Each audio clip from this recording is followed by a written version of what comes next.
국내 국외 각 가정과 각 처소에서 예배드리시는 성도 여러분에게 우리 주 예수 그리스도의 은혜가 충만하기를 축복합니다.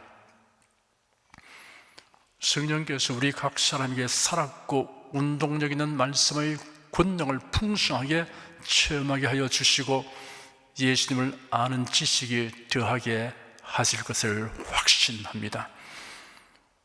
오늘은 지난 주일 살펴보았던 부분에 이어서 마지막 절까지 상고하겠습니다.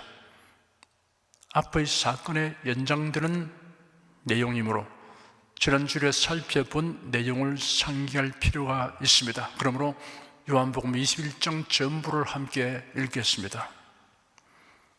그 후에 예수께서 디베라 바다에서 또 제자들에게 자기를 나타내셨으니 나타내신 일이 이러하니라. 시몬 베드로와 디두무라 하는 도마와 갈릴리 가나 사람 나다나엘과 세베대의 아들들과 또 다른 제자 둘이 함께 있더니 시몬 베드로가 나는 물고기 잡으러 가노라 하매 저희가 우리도 함께 가겠다 하고 나가서 배에 올랐으나 이 밤에 아무도 잡지 못하였더니 날이 새어갈 때 예수께서 바닷가에 서셨으나 제자들이 예수신 줄 알지 못하는지라. 예수께서 이르시되 얘들아 너에게 고기가 있느냐 대답하되 없나이다. 가라사대 때 그물을 배 오른편에 던지라 그리하면 얻으리라 하신대 이에 던졌더니 고기가 많아 그물을 들 수 없더라. 예수의 사랑하시는 그 제자가 베드로에게 이르되 주시라 하니 시몬 베드로가 벗고 있다가 주라 하는 말을 듣고 겉옷을 두른 후에 바다로 뛰어내리더라.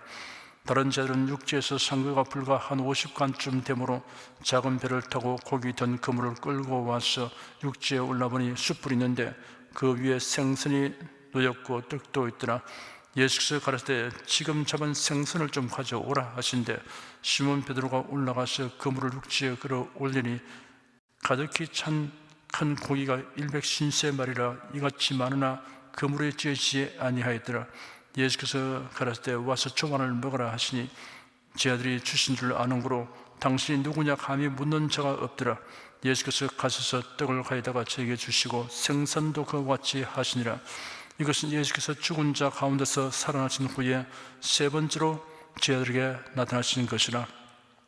저희가 조반 먹은 후에 예수께서 시몬 베드로에게 이르시되 요한의 아들 시몬아 네가 이 사람들보다 나를 더 사랑하느냐 하시니 가로되 주여 그러하외다. 내가 주를 사랑하는 줄을 주께서 아시나이다. 가라사대 내 어린 양을 먹이라 하시고 또 두 번째 가라사대 요한의 아들 시몬아 네가 나를 사랑하느냐 하시니 가로되 주여 그러하외다. 내가 주를 사랑하는 줄 주께서 아시나이다. 가라사대 내 양을 치라 하시고 세 번째 가라사대 요한의 아들 시몬아 네가 나를 사랑하느냐 하시니 주께서 세 번째 네가 나를 사랑하느냐 하심으로 베드로가 근심하여 가로되 주여 모든 것을 아시오매 내가 주를 사랑하는 줄을 주께서 아시나이다. 예수께서 가라사대 내 양을 먹이라. 내가 진실로 진실로 네게 이르노니 젊어서는 네가 스스로 띠뛰고 원하는 곳으로 다녔거니와 늙어서는 네 팔을 벌리리니 남이 내게 띠뛰고 원치 아니하는 곳으로 데려가리라. 이 말씀을 하시면 베드로가 어떠한 죽음으로 하나님께 영광을 돌릴 것을 가리키심이라. 이 말씀을 하시고 베드로에게 이르시되 나를 따르라 하시니 베드로가 돌이켜 예수의 사랑하시는 그 제자가 따르는 것을 보니 그는 만찬 속에서 예수의 품에 의지하여 주여 주를 파는 자가 누구니까 묻던 자르라. 이에 베드로가 그를 보고 예수께 여짜오되 주여 이 사람은 어떻게 되겠습니까? 예수께서 가라사대 내가 올 때까지 그를 머물게 하고자 할지라도 네게 무슨 상관이냐 너는 나를 따르라 하시더라. 이 말씀이 형제들에게 나가서 그 제자는 죽지 아니하겠다 하였으나 예수의 말씀은 그가 죽지 않겠다 하신 것이 아니라 내가 올 때까지 그를 머물게 하고자 할지라도 네게 무슨 상관이냐 하신 것이라. 이 일을 증거하고 이 일을 기록한 제자가 이 사람이라. 우리는 그의 증거가 참인 줄 아노라. 예수의 행하신 일이 이 외에도 많으니 만일 낱낱이 기록된다면 이 세상이라도 이 기록된 책을 두기에 부족할 줄을 아노라. 예수께서 십자가에 못 박혀 죽으시고 장사된 지 사흘 만에 예언하신 대로 부활하셨습니다. 부활하신 예수님은 제자들이 모인 집에 두 번 잠시 나타나셨으나 곧장 그들을 떠나가셨습니다. 제 아들은 막연하게 우두커니 있을 수가 없었어. 일단 예루살렘에서 갈릴리로 옮겨갔습니다. 직업이 어부였던 베드로와 몇 제자들이 디베라 바다에 고기를 잡으러 갔습니다. 밤새 그 그물을 던졌으나 이상하게도 고기 한 마리 잡히지 않았습니다. 어느덧 날이 밝아오고 있었습니다. 그때 예수께서 오셔서 바닷가에서 제자들을 향하여 얘들아 너에게 고기가 있느냐 하고 물으신 후 그물을 배 오른편에 던지라 그리하면 고기가 잡힐 것이다 라고 말씀하셨습니다. 그들이 배 오른편에 그물을 던졌더니 그물을 끌어올릴 수 없을 정도로 고기가 엄청나게 잡혔습니다. 그 순간 요한이 베드로에게 저분이 주님이시다 하니 시몬 베드로가 겉옷을 두르고 바다에 뛰어내려 헤엄쳐 나갔으며 다른 제자들은 배를 지어 육지로 나왔습니다. 예수님이 계신 곳으로 가보니 그곳에 숯불이 있었고 그 위에 생선이 놓였으며 떡도 있었습니다.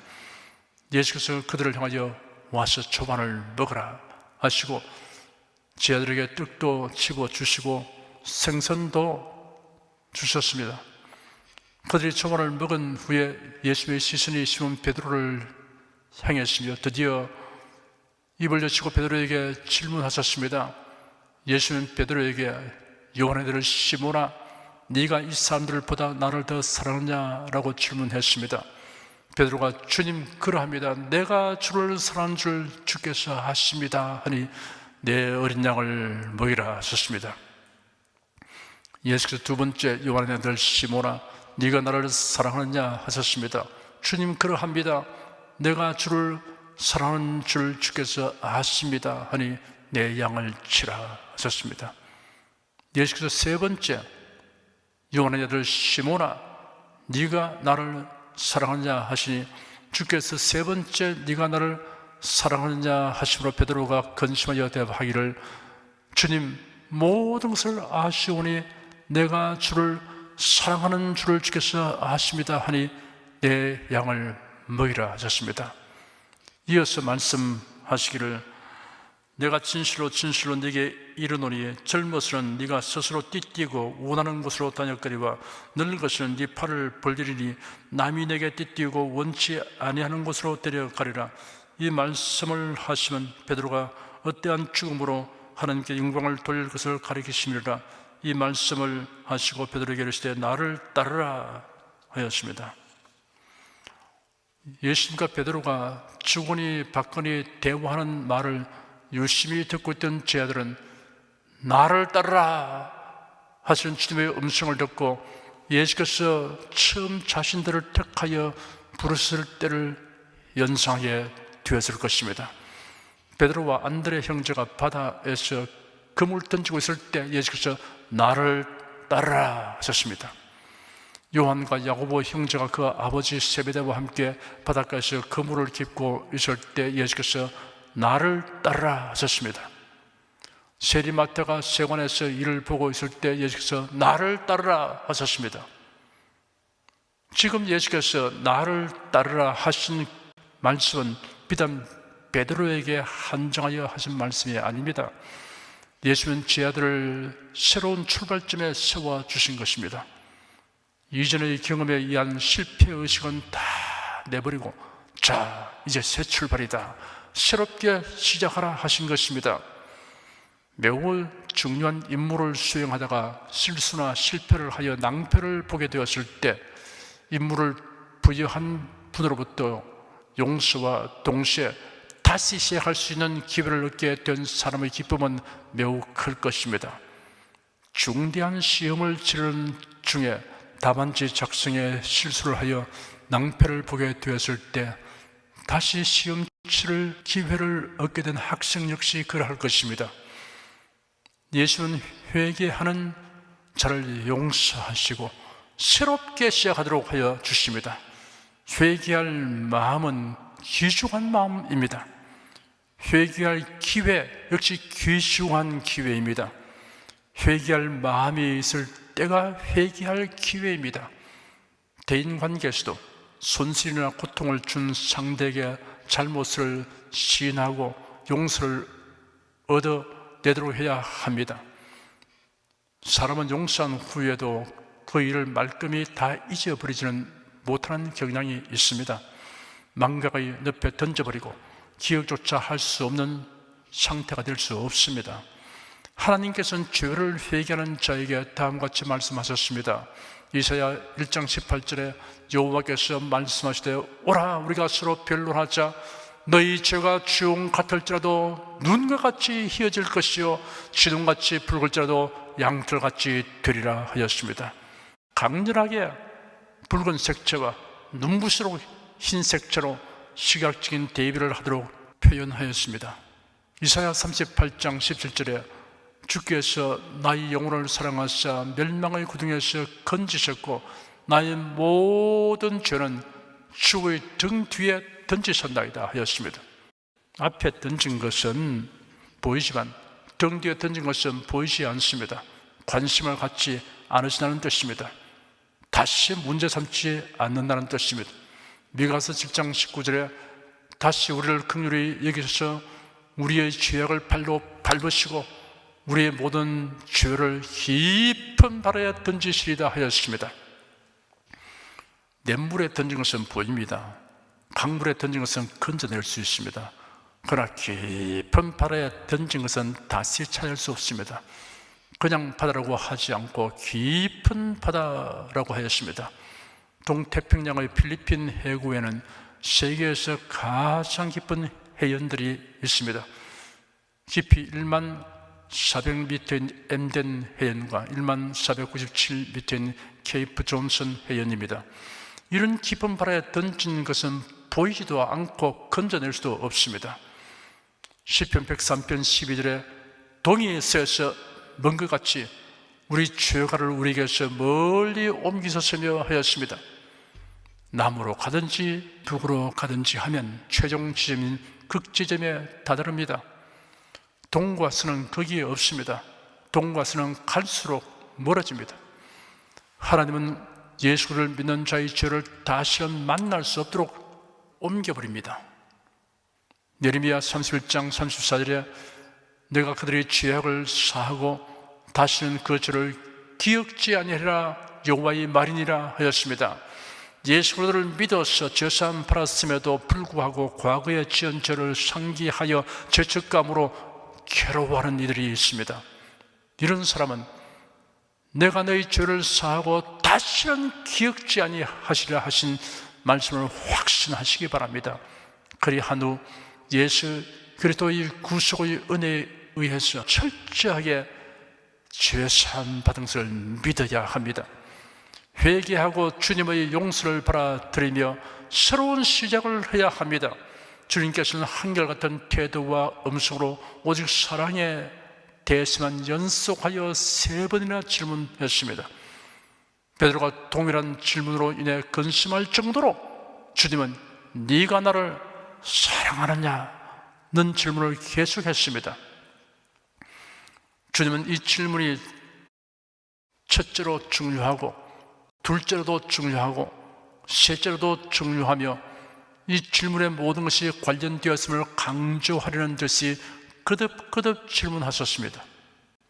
마치 큰 건물을 짓기 위해 기초를 튼튼히 하려고 파일을 박되 거듭거듭 두들겨 박듯이 예수님에 대한 사랑의 중요성을 강렬하고 철저하게 인식하도록 하셨습니다.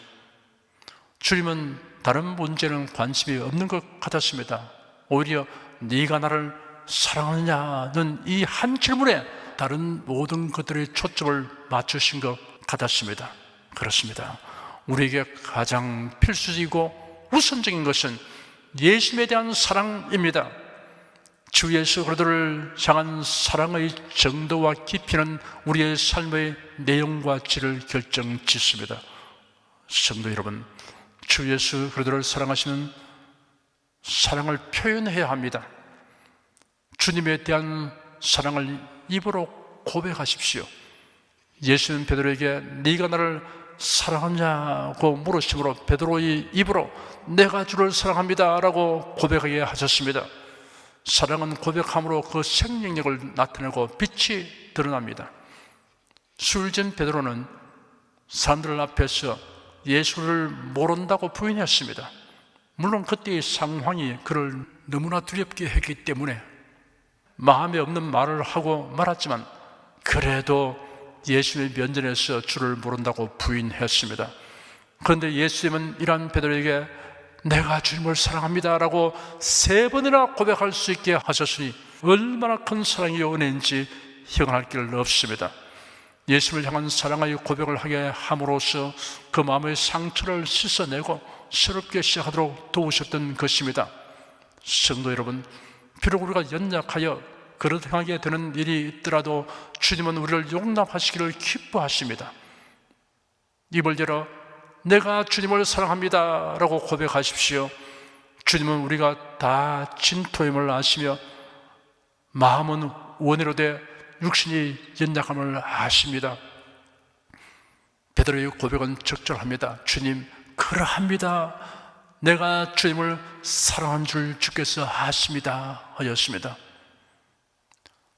다시 듣고 명심해야 할 예화 중에 하나를 말씀해 드리겠습니다. 세계적인 유명한 문필가 칼라일은 그의 젊은 아내가 죽고 난 후에 눈물을 흘리며 후회한 일이 있습니다. 죽은 아내의 일기장에서 남편의 애정 표현을 그토록 갈망했던 글을 읽었기 때문입니다.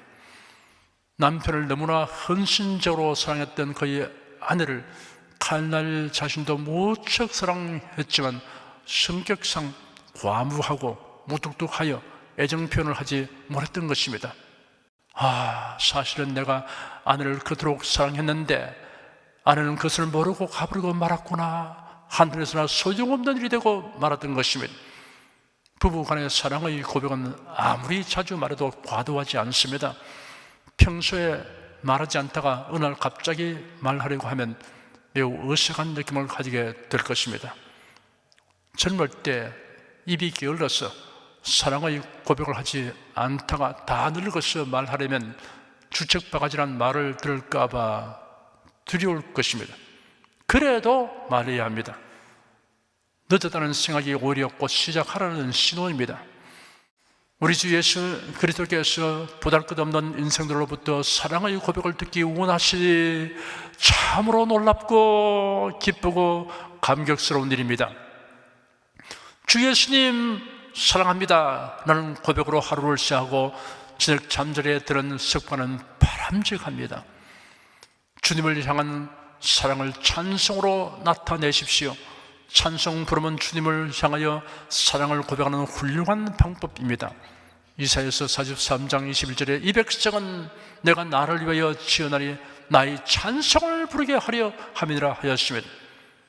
바울과 실라는 복음을 전하다가 고발되어 붙잡혀 가서 실박의 매를 맞고 발에 착고가 채워져 깊은 옥에 갇혔습니다. 배는 고프고 매맞은 몸은 욱신거리고 수술인데 밤중에 큰 소리로 찬송을 불렀습니다. 이 찬송은 우리를 위하여 고난받으시고 십자가에 못 박혀 죽으셨고 부활하여 하늘의 보좌에 앉으신 예수님을 사랑함으로 우러나온 찬송입니다. 고난 중에 찬송 부르는 성도는 예수 그리스도를 변함없이 사랑하는 성도입니다. 주님에 대한 사랑을 주님의 관심사에 동참함으로 나타내십시오. 예수는 예수님을 향하여 사랑을 고백하는 베드로에게 내 어린 양을 먹이라, 내 양을 치라, 내 양을 먹이라 하셨습니다. 여기서 말씀하신 양은 예수를 믿는 자와 믿게 될 자를 가리키는 말입니다. 주님을 향한 사랑을 주님을 위한 헌신을 통하여 나타내십시오. 예수께서 바리새인 시몬의 초청을 받아 가셨을 때 한 여인이 와서 예수의 발을 눈물로 적시고 머리카락으로 닦고 그 발에 입 맞추고 향유를 부었습니다. 이런 광경을 보고 바리새인 시몬이 마음으로 비웃으며 탐탁지 아니한 태도를 나타내었습니다. 그러자 예수께서 죄 많은 그 여인의 행위는 죄를 사하여 주신 예수님에 대한 사랑에서 비롯된 것이라고 말씀하셨습니다. 그리고 사함을 바라는 일이 적은 자는 적게 사랑하느니라 라고 말씀하셨습니다. 주님의 사랑과 용서를 깊이 받아들여 그 은혜에 감격하며 깊이 누림으로 주님에 대한 사랑을 나타내십시오. 예수께서 베드로에게 내가 진실로 진실로 네게 이르노니 젊어서는 네가 스스로 띠뛰고 원하는 곳으로 다녔거니와 늙어서는 네 팔을 벌리리니 남이 네게 띠뛰고 원치 아니하는 곳으로 데려가리라 라고 말씀하셨습니다. 이 말씀의 뜻은 베드로가 어떠한 죽음으로 하나님께 영광을 돌릴 것을 예고하신 것이라고 설명이 부연되었습니다. 순교당할 것을 예고하신 것입니다. 베드로가 전과 같았으면 이러한 주님의 말씀에 대하여 주님 그리 마옵소서, 이 일이 결코 내게 이루시지 아니할 것입니다 라고 반응하였을 것입니다. 부활하신 예수께서 승천하신 후 베드로는 원수간 경지에 이르게 되었습니다. 전적으로 주님의 뜻에 순응하며 살았습니다. 하나님께서 허락하시면 계획을 세우고 자유롭게 동분서주하며 활동했습니다. 그러나 부자유하게 되고 자신의 계획이 다 좌절되어도 낙심하거나 불평하지 않았습니다.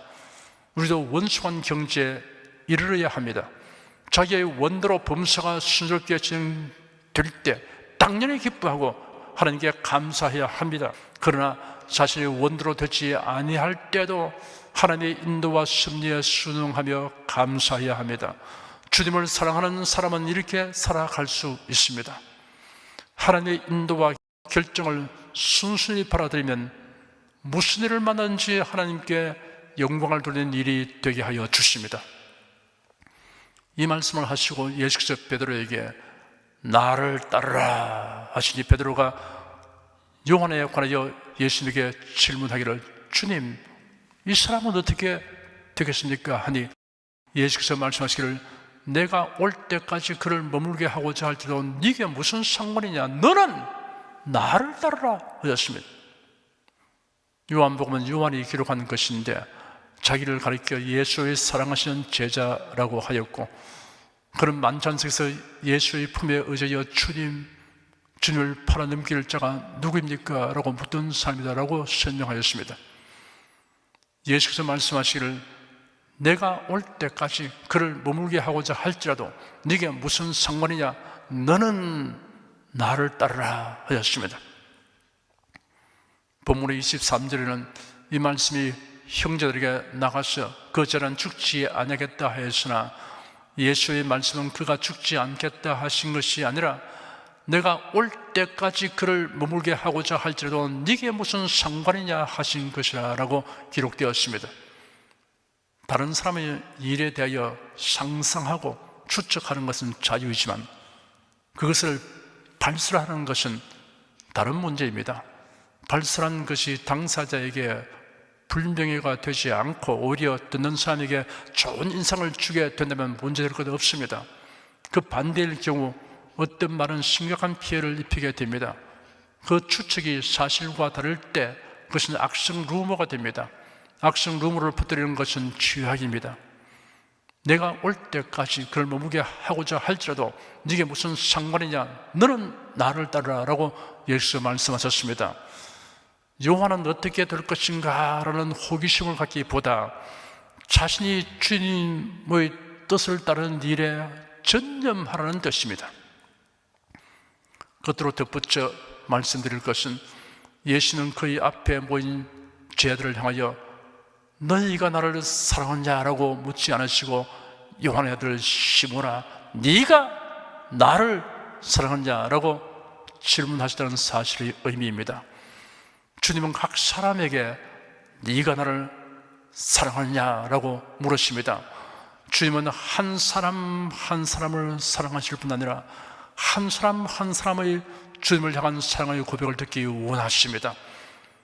여러분은 우리가 주님을 사랑합니다 라고 말하기보다 내가 주님을 사랑합니다 라고 고백하기를 즐거워하시기를 축원합니다.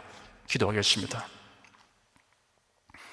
우리에게 회개하는 마음을 갖게 하여 주시고 회개하는 저를 용서하여 주시며 새로운 시작을 하도록 긍휼을 베푸시는 주님께 감사드립니다. 예수 그리스도의 사랑에 대한 체험이 날로 깊어지기를 간구합니다. 그 사랑에 감복하여 주님을 사랑하는 깊이가 더하여지고 주님을 향한 사랑의 고백이 더욱 풍성해 되기를 원합니다. 예수 그리스도 이름으로 기도드립니다. 아멘. 찬송가 512장을 부르십시다.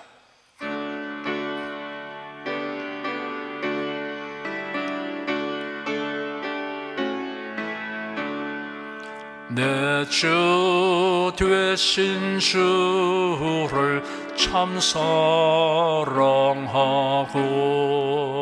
꼭 그에게 죄를 다 고하리라. 그 은혜를 주신 내 예수시니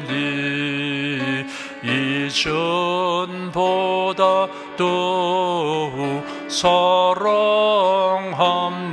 사랑합니다. 주 날 사랑하사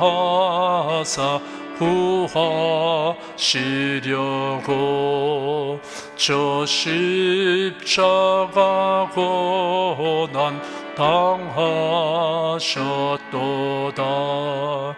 그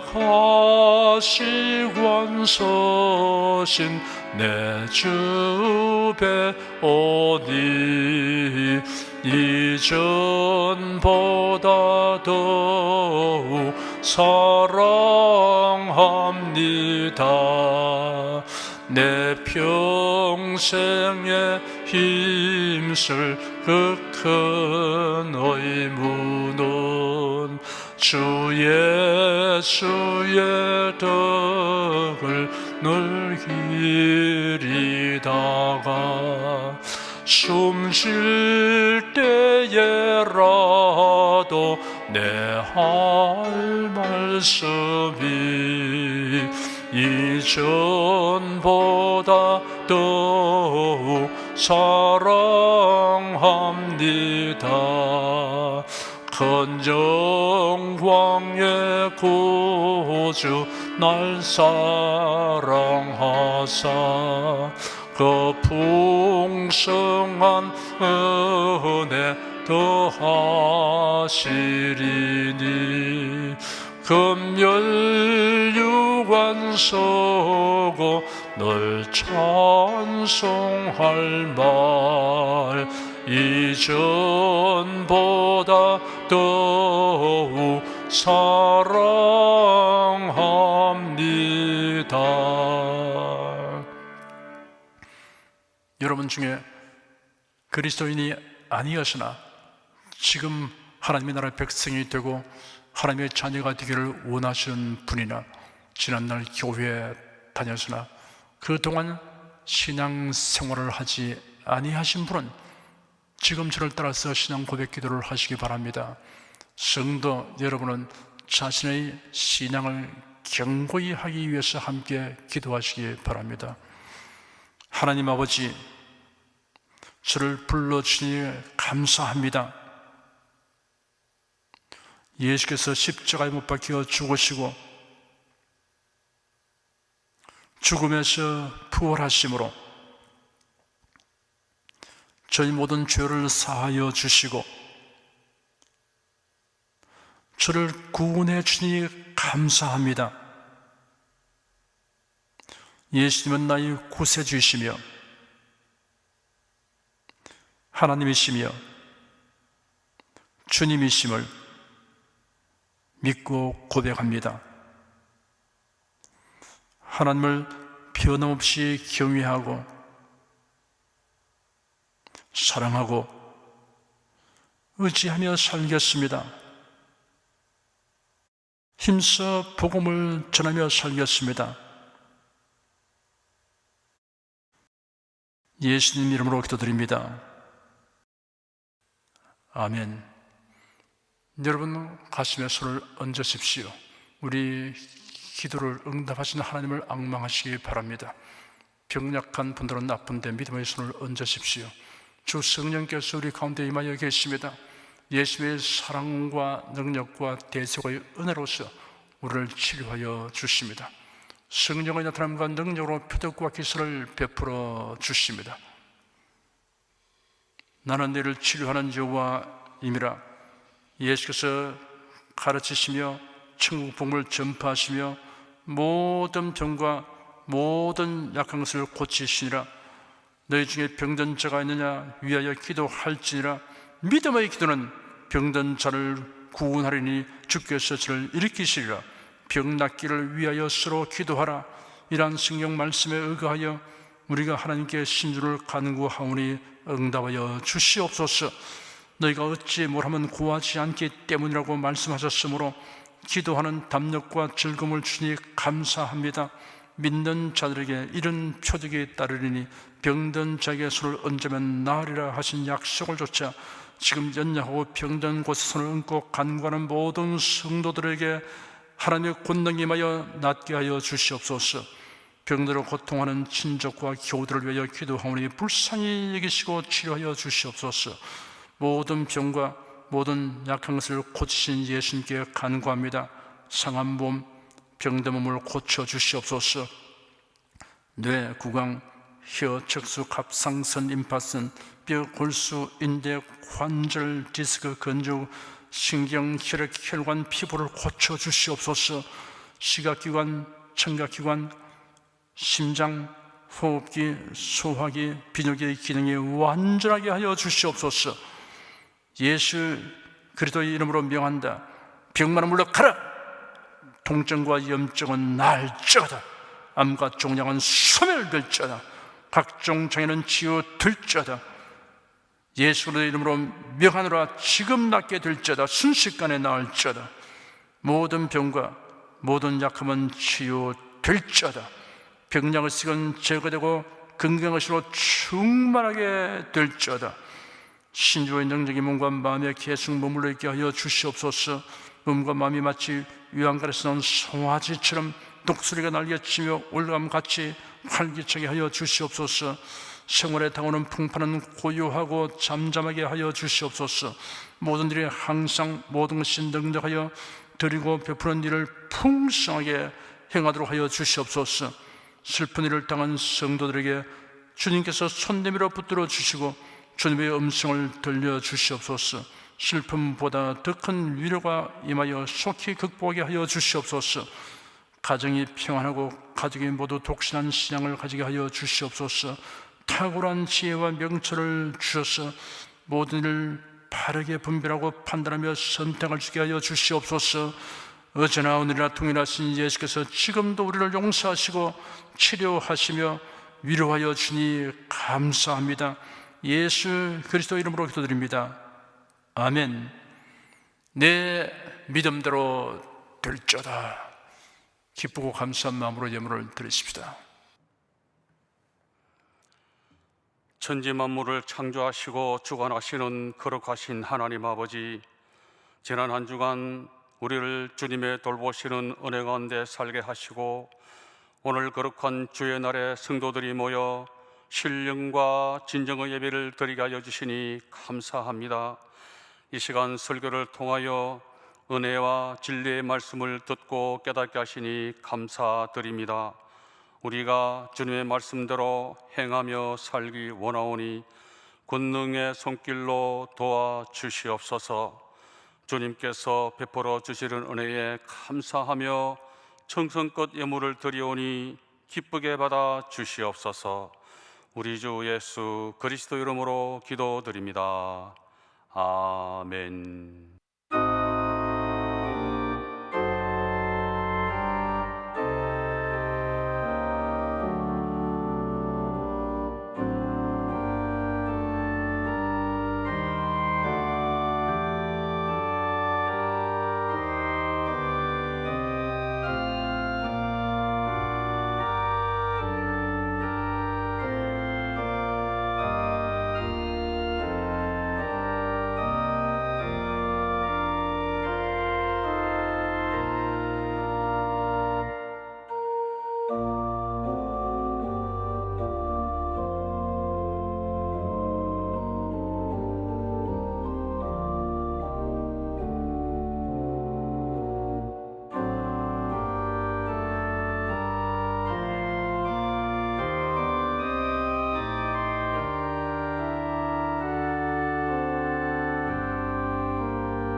드리신 예물 위에 축복하겠습니다.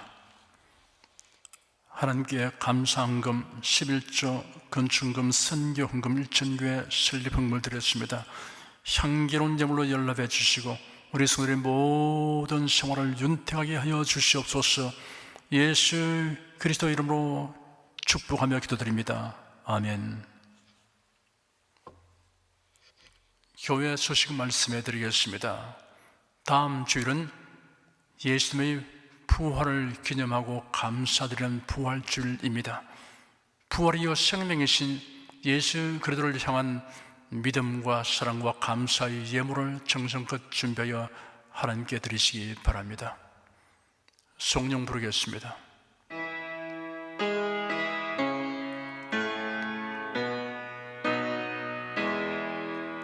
성부 성자 성령께 찬송과 영광 돌려보내세. 태초로 지금까지 또 영원 무궁토록 성삼위께 영광 영광. 아멘. 우리 주 예수 그리스도의 은혜와 하나님 아버지의 사랑과 성령의 교통하심이 은혜와 진리 가운데 살아가는 모든 성도들을 위해 임하시옵기를 축원합니다. 아멘.